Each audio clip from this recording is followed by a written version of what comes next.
কবুতরকে আল্লাহ ডাক দে বলে, কবুতর রে দাঁড়া, আমার বন্ধুরে তুই সাহায্য করেছিস, আমিও তোমারে বকশিশ দিব। সুবহানাল্লাহ। আর একটু জোরে। কবুতর আল্লাহ গো, তোমার বন্ধুরে আমি সাহায্য করেছি, শত্রুপক্ষ পিছে লেগেছিল, সাহায্য করেছি।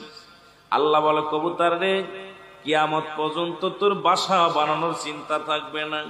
আজকে কত কষ্ট করে খড় কোটাটা নিয়ে বাসা বানাইলি, কিয়ামত পর্যন্ত তোর বাসা বানাইবো আমার মাত্র এই দুনিয়ার মধ্যে শ্রেষ্ঠ মাখলুকাত। এই জন্য কবুতরের বাসা মানুষে বানায়, কেউ বানায় টিন দে, কেউ বানায় কাঠ দে, যদি কিছু না পারে একটা ঝাঁকা বেঁধে দেয়। আর কবুতর পরের বাসায় বাস করে, নিজে বাসা বানায় না। বাবারে গভীর মনোযোগ, কারণ এত মর্যাদা আমার আল্লাহ দিছে শুধু হাবিবের পক্ষে থাকার কারণে। জোরে বলেন ঠিক কিনা?